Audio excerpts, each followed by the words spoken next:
Welcome to Fulfillment Fridays, where we talk about faith, freedom, and fulfillment. Today, we're going to have a couple of updates on what we've been doing. 4th of July is tomorrow.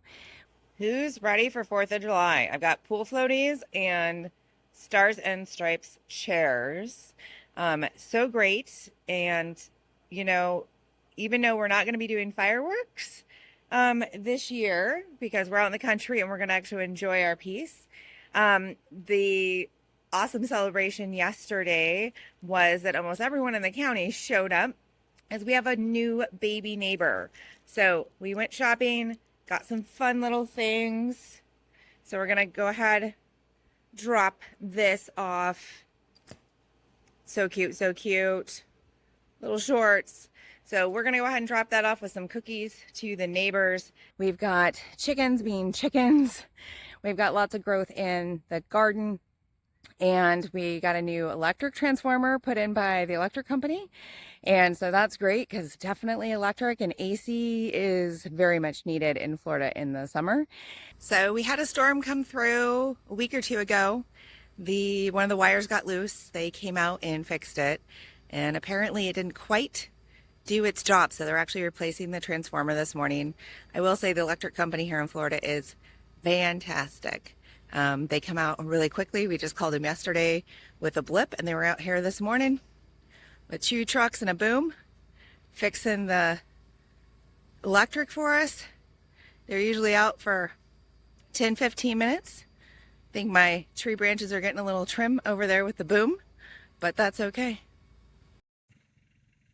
So our new transformers all in and ready to go. Hopefully that helps everything. And if you'd listen really quietly,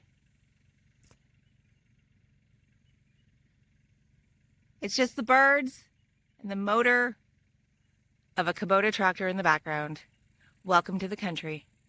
And, we've just had so much things going on that have not been outside, thankfully. We've had 110 plus heat indexes with like real actual temperature of in the high 90s, 98, 99 up, really close to triple digits. So trying to stay cool. I actually was reorganizing my house and my motorhome, and we got the standing desk coming today. We got the rocker recliner showed up yesterday. There's actually a lot of medical benefits for rocking in a rocker recliner, from posture and alignment and just using different muscles. Peaches just checking out the new rocker recliner. She's not really sure what to think about the rocking.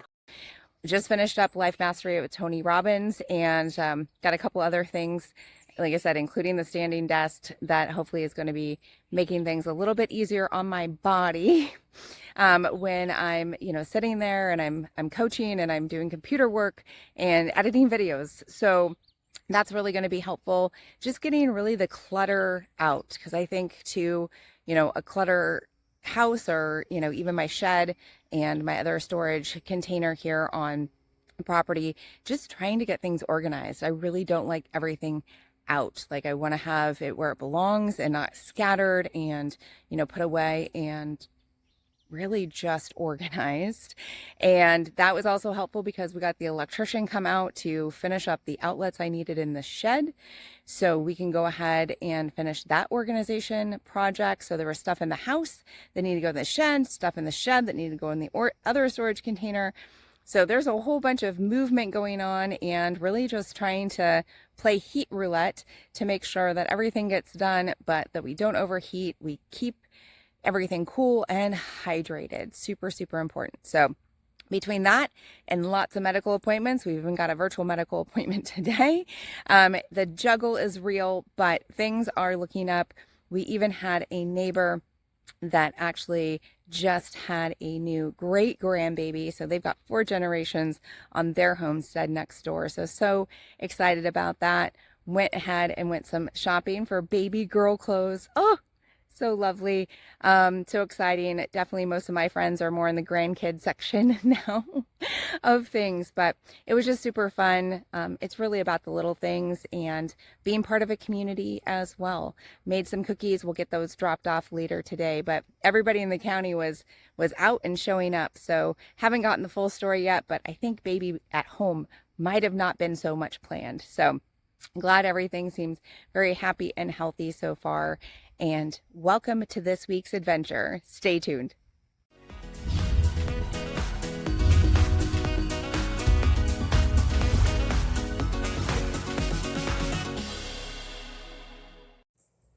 So you can see that there's a lot more green. There's a lot more overgrown grass that we either have to weed eat or get the lawn tractor out. It's just something to do, and it's been really hot, but the watermelons are crazy. That's our Walmart watermelon experiment. We've got cantaloupe right there. We've got a sugar baby watermelon. And if we peek behind, oh, there it is. Oh, and there's another one. So super cute on that one. But we've got lots of cantaloupes. That one kind of got stuck in the wire a little bit. I pulled it out, but that's growing really well. We've got obviously different ones, so excited. And then we did have squash vine borers. So there was one there. I actually just planted 2 seeds, so we'll see that come up.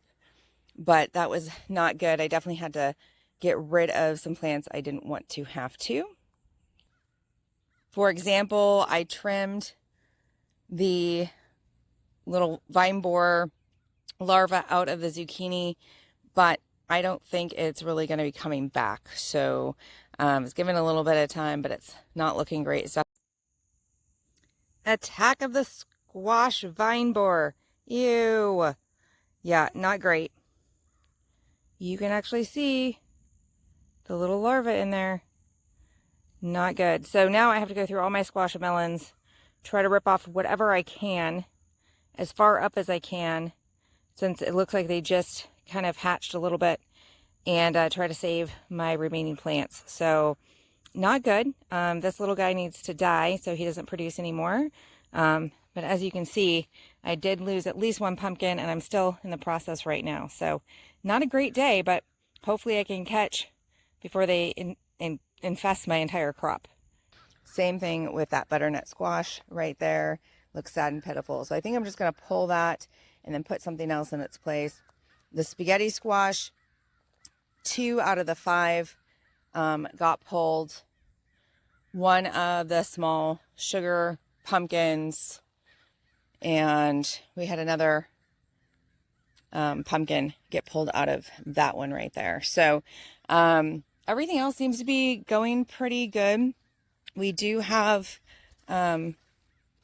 little baby pumpkin stub ups, but you can see like we had one, but it didn't quite go through. So again, it's hot. We've been watering and the bugs have been attacking. Speaking of attacking bugs, you can see that kind of dot. It's really, really painful. Like I really want to pop it and get the pus and the ooze out of it. That is a fire ant bite. You can see though, my whole finger is swollen, like all the way at the base. And actually the fingers next to it have a little swelling as well. It's fire ant bites are little. They look like sugar ants here, but they are not. They are bad. And usually I've got some pretty bad effects to them. I've, sometimes drained just because it's so hurtful. But I'm going to try not to drain this one. I do have one on my ankle that I scratched open by accident, but it is dangerous out here. So for the plants and for us, the bugs are out in full force. So they kind of joke that everything in Florida is trying to kill you. And I mean, some of that's true and some of it's just trying to survive, and it's prey. So I'm always having to watch out. Always having to, mitigate with the bugs, bug zappers, anything that you can do is helpful. Still need to fill this bed up. It's just every day we've got more stuff going on. So just trying to prioritize. This one though, you can see the shavings. So there are 2 rows of heirloom tomatoes. So we've got Cherokee Purple and Big Rainbow. So super excited. So right here, we've got 2 rows of tomatoes. When they start coming up, I'm actually going to take the cage from that one that's actually by the fence because I can strap those tomatoes to the fence, and I'm going to put that cage over here. And then right here, we've got lettuce that's heat tolerant.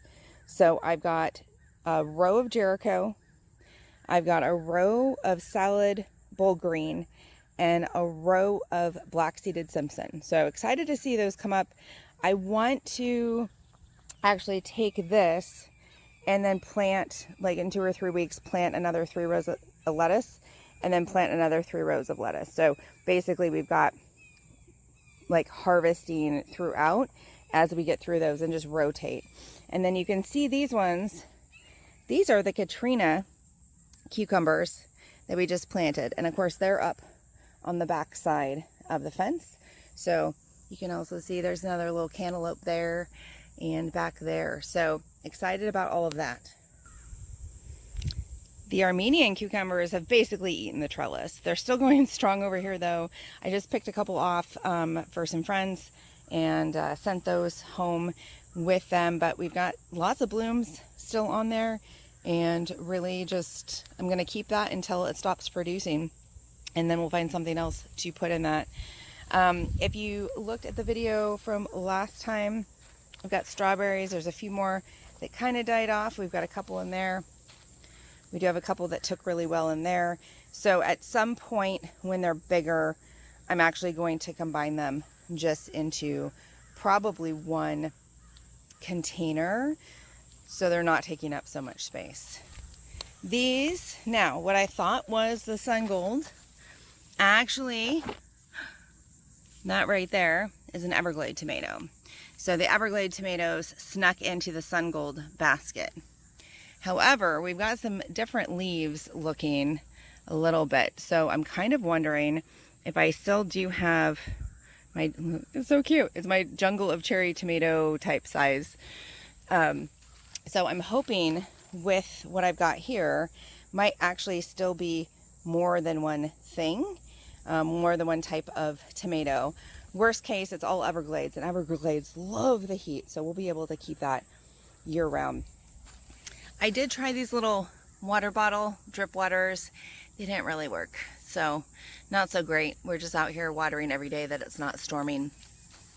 The lunchbox orange ones, those are sweet snackers. Oh, you see right there. It is so delicious. We've got the Mad Hatter ones. They're supposed to turn red, but they end up in this like neon orange, but then they end up being shriveled before they are pickable. So I'm wondering if just picking them like this is probably better, because by the time that they actually start changing to a brighter color that they're supposed to be, they're shriveling up. So just something we're learning. And then also the eggplants, I just harvested like 4 off, but it keeps going. We've got another flower there. So yeah, some of the plants are thriving really, really well, which is great. So looking at the garden as a whole, we are going to put some more farm fencing, some more melon mounds, and plant a lot more, because in our house, we're, for medical purposes, trying to do a low-histamine diet, and so there's a lot of things right now that even the peppers and the tomatoes are not really great for low histamine. There are some of us that can eat certain things and others, so we are leaving some things, but we're really focusing on growing more of what can all be eaten. And the other part too is also chickens. So chickens, right, if they can eat it and it's going to reduce the food bill, then it makes sense to grow it. So it's chickens and humans specific, and the best bang for our buck in time, that's where we're really focusing right now. Speaking of chickens, here they are in all their fluffy glory. Hello. Hello, babies. Are you gonna talk? Yes? Got a couple over there eating and pecking. So we've had some issues. Actually, I can see right there, there's one of the water cups that's just literally leaking out. They kind of butt bump them and it spills out the water. So even though that's 5-gallon water bucket, it's not lasting. So I do have some nipple waterers that they need to learn to use and like a pipe system. Right now, we're just trying to make a few things work until we get the chicken castle built. Also too, the Pioneer broilers, probably in the next 2 weeks, will get dispatched, and it'll just be the 6 Australorp layers and best friend. Oh, hello. Are you coming to say hi? Hello. Oh, we got a black Australorp there making their own little dust bath. So that's the thing with the sand. They just dig in, they do their own thing, don't have to worry about it. Works out really well. And they're pecking at everything. So they're doing really well with, even in the heat, but the water is a concern because again, they just bump it and it spins. And we did go ahead and take it off the bricks, put it up on this special like metal container that you see there, where it's actually made for a 5-gallon bucket to raise up, usually for chickens specifically. And that way that they're not, you know, getting in there. But as they flick all their stuff and they are rooting around and foraging in the ground, because there's bugs and everything, then they get little dirt into the water cups, but not much. But there they are. It's just so calming just to watch them do their chicken things sometimes. So when I'm done with the video, I'll be back in here to fix their water, and we'll get everything fixed up for them. But that's also why I have that backup waterer there. So if that happens when I'm not paying attention, then they are good and keeping healthy there. The chicken castle is still in the box. We've had a lot of 110 and over heat index days, and it just has not been the best timing to crack that open and build it. So we're doing the best that we can with that and keeping them in the tractor, which again, the non-tractor tractor, I guess the small pen. I might call it a grow-up pen. I'm not sure exactly what that looks like yet, but this is to be continued. This one will have the like PVC pipe with the nipple water system connected to a hose, because some chickens take to the nipples and some don't. And so with the Australorps being older, they'll take to it, they'll be good. But as we grow out baby chicks though, that's not going to be the greatest thing, because the chicks aren't going to get the nipples and they're going to need little cups or something. So we'll figure that out. But if you look, we've got wild cactus just growing. Even the cactus is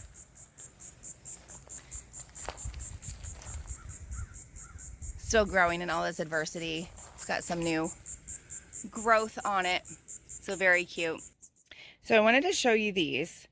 These are actually what I got for the emergency, for the dual purpose or dual fuel generator. And so these tanks can be vertical or horizontal. So I can actually use the wheels. So see down there, they've got the wheels. And actually roll them in the back of an SUV or a minivan or a truck or anything, and actually lay them down and transport them safely, which is really great. So that does cost extra, but for a safety situation, that's best. I can also go ahead and tie 2 of those together, just like an RV. And when one runs dry, it'll run the other one into the generator. So if we do have storm, we have outage, these will last quite a while. I do have my 20-gallon tanks as well that I use for the Blackstone and other things around the homestead. But these are the ones that I need to go get filled. So just got those the other day, shipping. My FedEx guy knows me by name. We'll just put it that way. So I've got 10 more farm sticks. So this is what we're going to use with the farm fencing that I have left over when I bought, then to go ahead and string up out somewhere around the garden. So again, we keep everything close to itself so it can go ahead and reach with the hose. But that's going to be the next garden venture, so we can do more viney things, whether it's melon mounds that are going to go out or they're going to go farm fence and go up.